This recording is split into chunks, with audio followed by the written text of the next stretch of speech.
And even in the season we're in, I love that we get to be together today. I would not normally do this. Get ready. We're going to talk election. We're going to talk about the election, which anybody who know me, they're probably shocked we're about to do that. But I feel like it's so important right now. We have to do it. And so I have two guests with me today, which I'm super, super excited about. One is Jessica. Hi. Yeah, who used to be Jessica Soto. Yes. But now she's Jessica McKinley. Yes. And I always tell Jessica, you're like one of the coolest people I know. Oh my, I honestly, that's such an honor because I don't feel cool like ever. So I think it's so cool. You're cool. I gotta say this, Kiana. We'll introduce you in a second. But wasn't she cool just saying it the way she said it? Yeah, exactly. Super cool. It's like she exudes coolness. Like when I want to be cool, I just get around Jessica.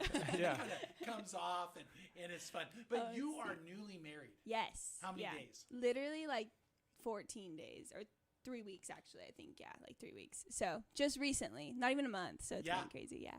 So it's been cool. Your wedding was beautiful. It was touching. It was so Christ-centered. Keanu's dad married you guys, yeah, by the way. it was seriously like the best day ever. Like I know Christian couples say that a lot, but it was the best day ever. I will like never forget my wedding day. It was like incredible. So. And you shouldn't, because I'm going to tell you, it was so beautiful. Very clearly, you guys shined out. But you guys both shined for Jesus. And it was just really powerful. It was really awesome. And for those of you who do not know, Jessica's husband is our junior high pastor. Yes. He is a gifted pastor, a very gifted communicator. Whenever you are part of our teaching team, so whenever you see that Stephen's going to preach in any way, tune in, right? Yeah, I love it. I love him, and he speaks. I get nervous though, because I'm like, it's like my other person's there. I'm like, please don't mess up. So, but I love to hear him preach. It's like the best. So who's your favorite preacher on the staff? Oh wow, I have to go with PVC. Right? I have to. Okay, there you go. Oh, that's funny. And Keanu Hewson is here with me today. Hey. Keanu, just so you know, I did your parents' wedding. Yeah, it's crazy. Yeah. It's wild how time flies, huh? Yeah. Well, even better. Are you ready? You owe me, because I introduced your mom and dad to each other. So if it wasn't for me, you would not be alive. Wow. Well, I just want to say then, thank you. Thank you.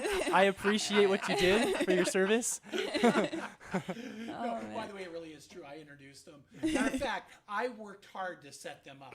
It was not without a lot of effort that I brought your mom and dad together.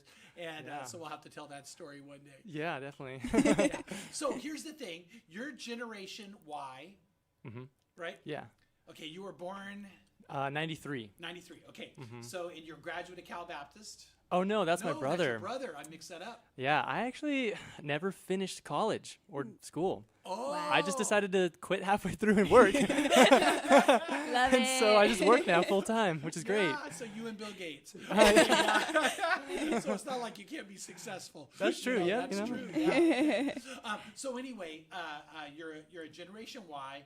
You're a big part of our SIA team, right? yeah. So you play you play in the band. Yep, I'm a part of the worship team here. I'm super honored to be a part of the worship team here. It's a privilege for sure. And I also serve at HSM, so for a high school ministry, which is really, really fun. It's really cool. I feel like it's like, an area that is just needed, like just to help the high schoolers, especially now more than ever, where it's crazy now. Like when I was in high school compared to now, it's just way more intense, I feel like, just with social media and things like that. Well, and actually you are right. We are watching this, the research shows and bears out in a sad way that today the generation you're trying to minister to, high school students, are more lonely than they've ever been before. Higher depression, higher anxiety, higher suicidal ideation, higher cutting. It's just heartbreaking. So you're right. So the difference you have a chance to make is just really important. Yeah, it's really cool opportunity. Yeah. And then Jessica, you're Gen Z. Yes. Yeah. So I was born in 95, which is like the cutoff point for Gen Z. So it's like I hear that the people that are born 95 have characteristics of both, though, because we're right smack in the middle. So Yeah, and that would be very true anyway, period. Here's the thing to know. Generation Z is the last generation. When the last person in their generation dies, it's all over. The world goes, no, I'm kidding. basically, What are they going to do after Z? Well, I guess with hurricanes, they just go to Greek letters. yeah. Okay, yeah. So, which is interesting. So anyway, we're going to talk election right now. And one of the things I wanted to do is hear your guys' thoughts. Now, we know something, so get ready. Keanu's going to share his opinion and his thoughts, and I love that. Jessica's going to share her opinion, her thoughts. They know they're speaking for themselves. They're not representing the church. They're not even saying they're going to represent their generation. They're just going to share their heart as believers who follow God, and in a time that is probably the most politically divisive. Yeah. And we live in a culture today so polarized, and you guys love God. You guys love people. And so I know all of us, there's like a lot of thoughts that come, a lot of concerns that come. And so one of the thoughts we wanted to ask you guys to think about is, what are 3 things that you're doing practically to stay grounded in such a highly political climate? So what is, 3 things you're doing to stay grounded in a climate like this? Yeah, I know for myself, it could be overwhelming because you're getting so many different perspectives and there's a lot of different ideas. But for myself, I've always turned to the Bible and I've always sought wisdom in everything, whether it's politics or it's something personal in life, just looking at the Bible and seeing what the Bible has to say. So Proverbs is just filled with so many wise sayings. And I love in Proverbs 15:14, it says, "A wise person is hungry for knowledge while the fool feeds on trash." So what are you feeding on? Are you feeding on trash, or are you seeking for knowledge? Another proverb says, "Seek truth like gold," like search for it, go deep, go to the right sources, figure out what the truth is of a situation and seek that wisdom, because that's what wise people do, and they make wise choices from that. So that's something that I've been trying to, whenever I go on Instagram, I'm like, okay, what's the truth? I'm going to search for the truth, and I'm going to try to be a wise person when it comes to these situations. So Yeah. Social media is rough, guys. It is wild out there. But I would say, like following that point, wisdom, super important. And I feel like, what is it? Proverbs, I think it's 4 verse 7. And I think what it says is, the beginning of wisdom is this: get wisdom and understanding, get insight, And I'm like, it's funny, like just get it. That's the most important thing, to get wisdom. And I love like the idea of wisdom because it's sometimes associated with knowledge, but it's so much deeper than that. It's actually way deeper than that. I feel like wisdom is the application of knowledge. It isn't just like gaining knowledge or gaining like, I know A, B, and C about this president, A, B, C about this president. It's like the understanding and getting that depth, and getting the insight. And I feel like that's the most important word, like insight. It's really discovering and diving deep into like what it is that I'm reading on Instagram. What is it I'm reading on Twitter or Facebook or whatever. And then figuring out, okay, is this truth? Like what you're saying, like, is this 1, A, true? And 2, is this good? Is this beneficial for me as a human being, as my like person? Or is this good for the nation? Especially when it comes to the election, is this the best thing? And is what this person is saying, is what this person is saying. There we go. Got that sentence right. Is what the person's saying accurate? Is it true? Is it real? And is it good? And I feel like it's so important to ask yourself too, like, do I know enough about this situation? And do I need to research it myself? Because I feel like that's super important. And especially in this day and age, everybody loves to just like grab something out of like a social media and be like, that was cool. I like that. I'm gonna throw it up on myself, and I'm gonna like post that too and like go all for that and go 100% into it without doing any research, or any kind of, digging into it, Yeah. So. One of the things that I think is really incredible you're bringing out though is that, we need to go for truth, right? We need to really want truth. But do you guys feel like it's really hard to find the truth with so much misinformation out there? Oh yeah. Oh yeah. But I think it's always good to understand if someone's trying to sell you something, or if they're trying to be biased. Like, okay, if you're trying to be biased, why are you trying to sell me on this? Or what point are you trying to prove?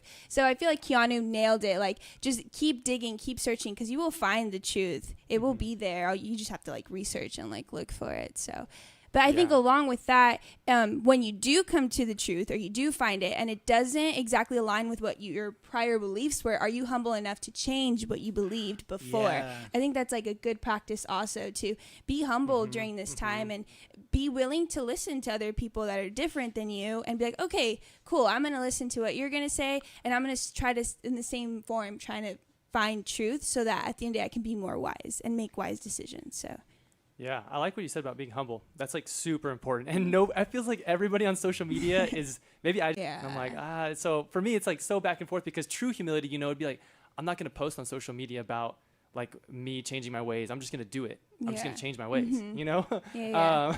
And I feel like it's really easy to have that false humility, Yeah. presence on social media. And sometimes you can see it in people, and sometimes it's just me, me being like, being a jerk, like trying to like imagine that people are like that, because I think, I tend to be that way sometimes. And so I feel like for me, I'm like, like I got to check myself. I got to remember to be humble myself and not come off like, Yeah.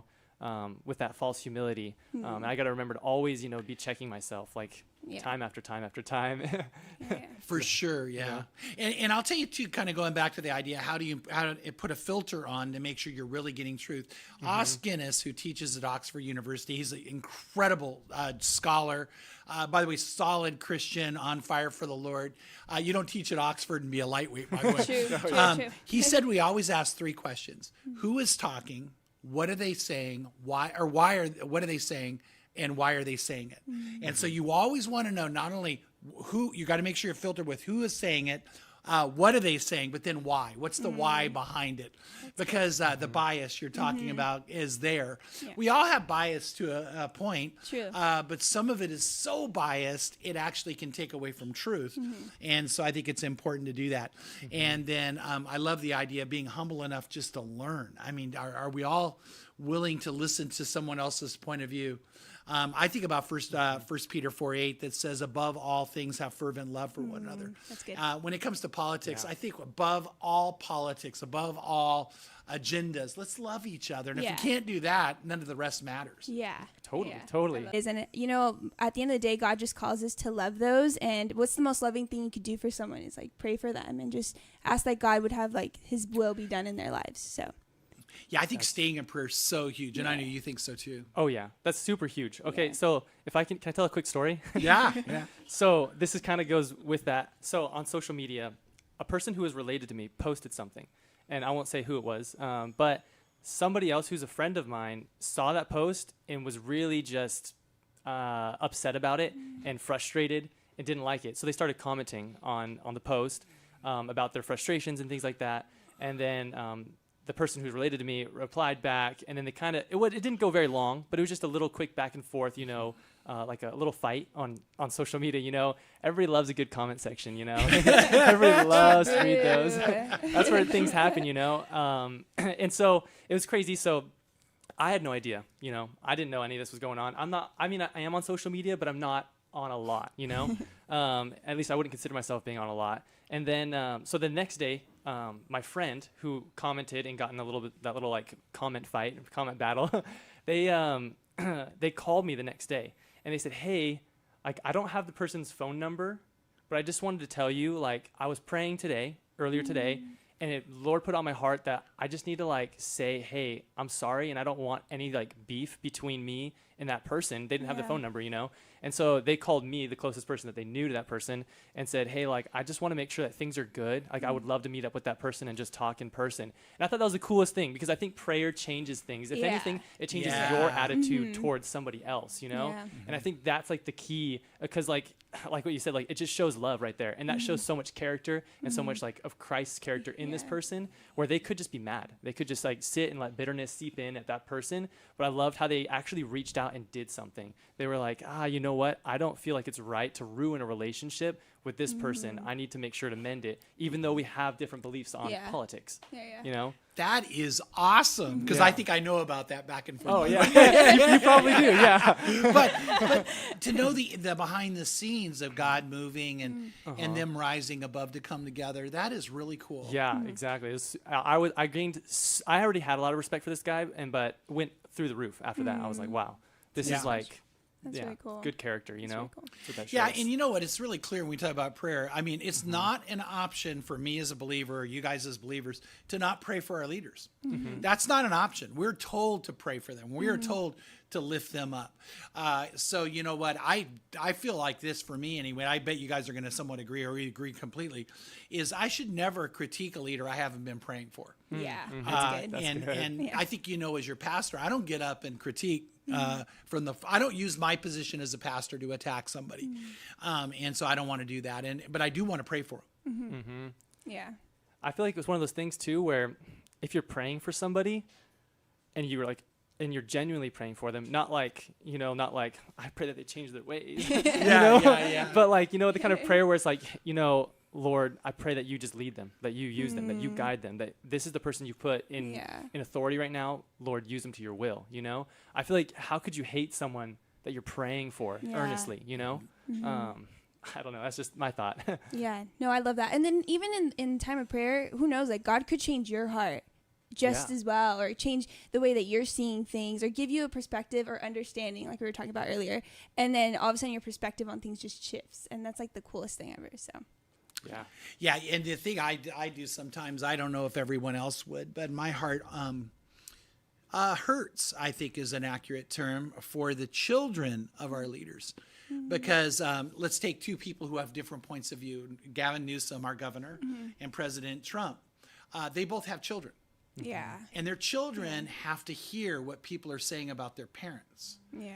And I don't mind, personally, political disagreement. I don't like it when it becomes character assassination. And knowing children are being subjected to that for their parents. Yeah. And I think as believers, we have to go, can't we be better than that? You know? Yeah. No, I agree with that. I feel like name calling is like not nice, and it's not kind, and I don't think God wants us to argue in that way, because you're not actually like spreading ideas. You're just exposing your heart and showing how hurt you are, or how the bad you wish against somebody else. And whenever you name call someone, it's almost like spewing out of your mouth, and it's not like an exchange of ideas. It's just like hurt. So I feel like it's like just not a good way to argue, but I mean, that's also my opinion. So. Well, I would say that's a good opinion, because wisdom would not name call. Yeah. I think that's a pretty easy application. Yeah. If I'm in wisdom, I'm not name calling, or doing those kind of demeaning things. You're going to say something though. Go ahead, jump in. Oh, no, I was going to say similar, like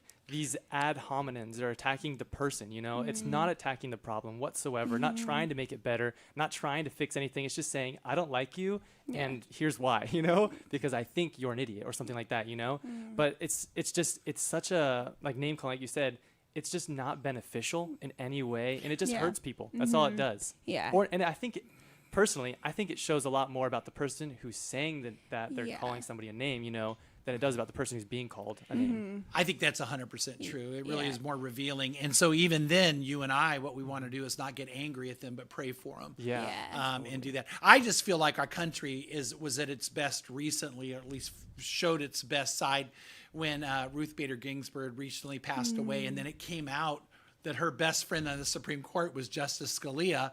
They could not have been more opposite in their views. And yet they ate together. They went to events together. Their families did. And I thought, okay, that's when we're at our best. Yeah. When we can respect each other and love each other. And It's so cool. And my understanding, again, I'm just going by what I'm reading, is that they actually cared about each other. Yeah. So I think that's really cool. So you guys are saying get wisdom. You're saying practice humility and prayer, right? Yeah. Those are the three things that you focused on. Yeah. So now let's go to the next thing. Proverbs clearly talks about it. What it looks like to be wise and what it looks like to be foolish. I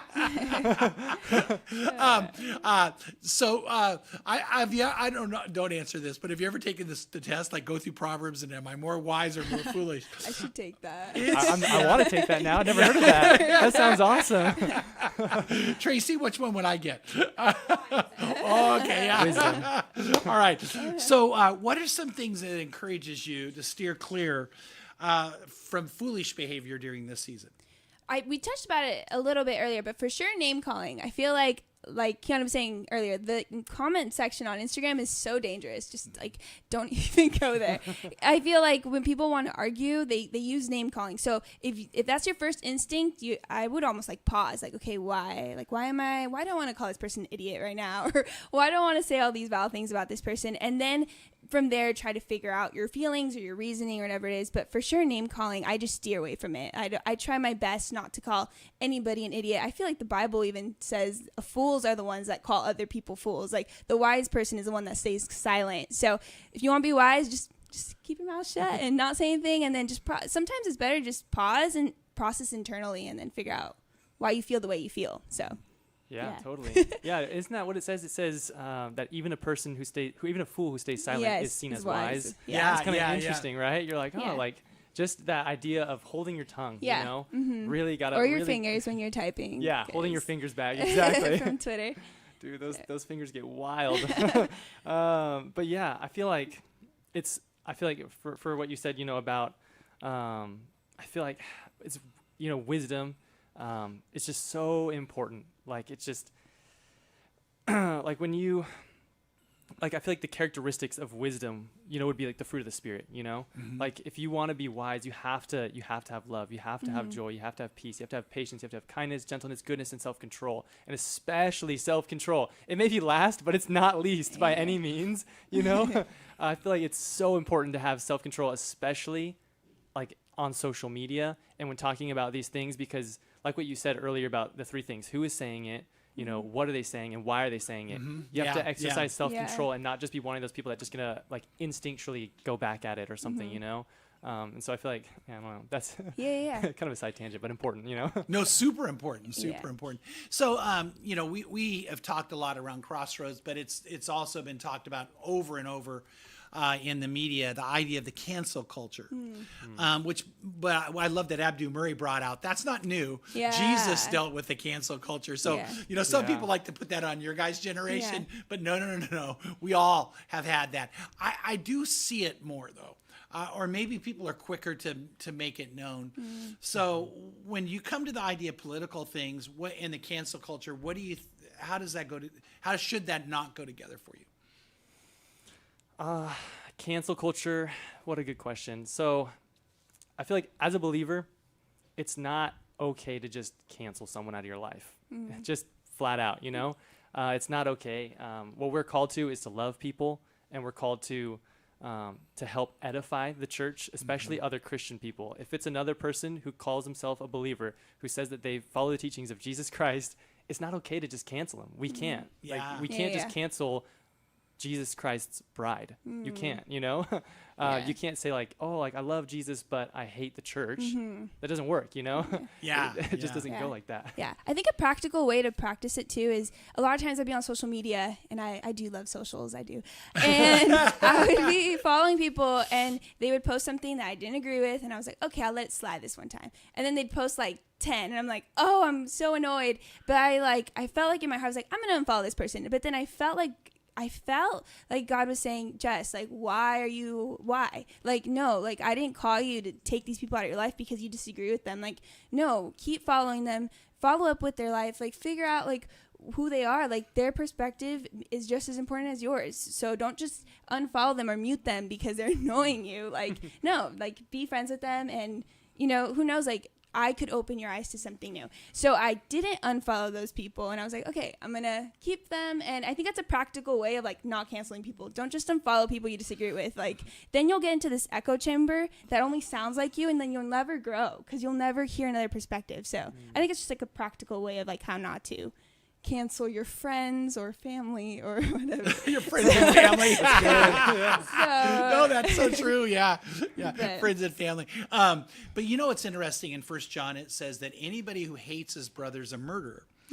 A lot of people don't understand what that's actually saying. What that's saying is, if I hate someone, I don't want them to exist. Yeah. And that's the cancel culture. So if someone says, well, I don't hate them. Well, if you canceled them, there probably was a degree of hate because Wow. you just murdered them on the social media. You just caused them to not exist anymore. Yeah. I do know, by the way, recently I had someone use my site to attack somebody else. And I'm looking going, uh-oh, and they were going after this other person. Wow. So I did have to mute them and take them off. But I didn't do it because they were after Yeah. me. I did it because they were attacking someone else in a bad way. But I didn't want to do it in a way that was hateful. I wanted to pray. I wanted to ask, maybe there's so much hurt they have. Yeah. They definitely shouldn't use my social account to Totally. go after somebody else. But so there may be a moment you have Yeah. to take something off, if it's totally inappropriate. But I think the idea, I don't want to actually cancel you. Yeah. I want to work through it. But I think this cancel culture thing is really sad. So let me ask you a question. Regardless of the outcome of this election, what gives you guys hope for the future? So, do you mind if I go first? Go for it. Okay, No, of course. so Go for it. we're reading Isaiah right now. I'm a little behind on the Isaiah journal, but honestly, I feel like it ends up working out just great. So I'm on Isaiah 41 today, and it has just Isaiah 4. Like the promises have just genuinely been like so good for my soul in this season. But Isaiah 41 was like the promises that God knows your past, your present, and your future. And I was like, this is such a good verse. Like, why is this not plastered everywhere? But it was just Isaiah's like talking about, or he's talking to to the Israelites. And Isaiah 41:13 it says, "For I am the Lord your God, who takes hold of your right hand and says to you, do not fear, I will help you." And I just feel like, and then also on verse 10, it says, "Do not fear, for I am with you. Do not be dismayed, for I am your God. I will strengthen you. I will help you. I will uphold you with my righteous right hand." And I just feel like, regardless of what the election happens, like God is so in control, and like left, right, center, whatever happens, at the end of the day, God is with us, and we don't have to be afraid. We don't have to be timid. We can have so much peace. In Isaiah 40, it talks about how when we have hope in the Lord, it renews our strength. So we don't have to be afraid. It's intimidating because we're like, I don't know what's going to happen, and it's nerve-wracking, but God is so good and he's so faithful, and he tells us 2 times and actually he tells us a lot of more times than that. But 2 times in one chapter, like, do not be afraid, I'm with you. Like, do not be afraid, I'm holding you. Like, do not be afraid, like, I got you with my right hand. So don't be afraid. It's going to be okay. So Love that. Yes. That's really good. That's really good. I feel like that's so important, just to, like the idea of knowing, okay, God is in control. He puts the leaders in place who are in place for a reason we don't know, and maybe you never will know, But I think it's so important to remember that he has the world in the palm of his hands. He can change it if he wants to. Yeah. He can, and he could use us, the body of the church, to change it. And I feel like it's so important to slow down and think, okay, like even if the president I'm not voting for wins, I'm still going to be praying for that president. Yeah. I'm still going to be wanting the best for them personally. Yeah. But I'm going to want the best for the nation, and I want God to shine through that person, even if it isn't the person, that I would want. I feel like that's super important to just like be championing like the person who's on our team, essentially. Yeah. If you think about like the United States, it's one big team. That's what I love about, like you said, Ruth Bader Ginsburg and the other justice, that like they were friends, and because they knew at the end of the day what they're doing is for the United States best. Yeah. And they might have different ways of going about it, but they know together like, hey, we're trying to make this a better place for everybody.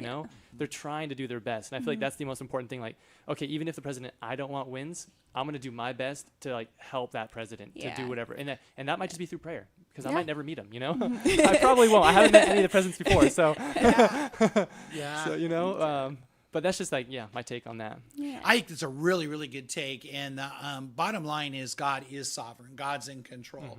All of us, we've never trusted in people to be our salvation. It's always in God. And God will use whichever person's president. I mean, he will. Yeah. And the Bible's clear even that God puts people in their place. The Isaiah Journal, I think one thing I love. Are you guys a little amazed about how much the Isaiah Journal talks about today? Oh yeah, it's like kind of crazy. I would read it before, but I'm like, why did I not see this when I read this? Like, what? Yeah. And by the way, it's not the journal; it's Isaiah. I said that wrong. I wrote the journal, but no, Isaiah was by God. But anyway, I'm so amazed how much of it has to do with our day and time more than ever. But one thing you see in there is there'd be a good king, there'd be a bad king. There'd be a good king, bad king. But there was always God. Yes. There was always God. And God always carried them through. But there was a remnant that trusted in God. Yeah. And I believe you guys are a part of the remnant, the faithful few that trust in him. And you know what? We all want to be. And so no matter what happens in the election, we can move that way. Yeah. Well, I loved having you guys here with me. Yeah, this has been really Thanks cool. for having us. This is a cool place. It's kind of fun, huh? It's pretty We got cool. a great team up here. And by the way, you guys are on our team. So we want to do shameless plug right now. Talk about HSM. When is it? And why should somebody come? This week especially. Yeah, Ooh. it's tonight, HSM. It's every Tuesday night. It's for our high school ministry. And people should come. If you're in high school, especially, you should come. It's going to be great. We gather usually at 7 p.m. People like to come a little early just to come and hang and have fun for a little bit. But service starts at 7 p.m. and it's great. And if you're an adult and you're looking for somewhere to serve, it's a great place where you can be used by God to make a difference. Yeah. And by the we need that. We need that more than ever, right? Yeah, we do. Because one thing I love about your generation, but the HSM generation, they want mentors, right? Am I right? Totally. Yeah. So true. All right, now tomorrow night is JHM. So Steve and I lead at JHM. I have a small group of 6th graders. They're the best girls ever. I love them so much. So if you're in junior high, you know a junior higher, we meet at 6, so not 7. We go to bed a little bit earlier. So 6 o'clock, and then we start at 6:30. We hang out to around 8:45, and then it's awesome. So if you know a junior higher, totally get them plugged in. It's an awesome place for them to find community. So super, super cool. And so tonight, Tuesday night, HSM, 7 o'clock, you said. Yeah. Tomorrow night, JHM, 6 o'clock. And then you guys are probably both going to be at Thursday night on campus live gathering of SIA College Young Adults. Are you both going to be there? Yes, I'm yeah. excited. It's been a month, so I'm stoked to see all my friends. Yeah. It'll be good. It's going to be awesome. I love it. I just love it. It's great. I'll be there. So live outdoor worship, socially Yes. distanced probably, because I'm the senior pastor. You better say yes. Yeah. And masked. But here's the thing. You know what?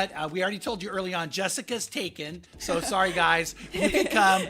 She'll be nice to you. I will be. Yeah, she'll be nice to you. But Keanu, not taken. Ooh. Not taken. So hey, there you go. And so, hey, see you girls. If I were you, I would show. Be there. Because he'll be nice to you no matter what. Yeah. True. Yeah. I'm a nice person, I think. I hope.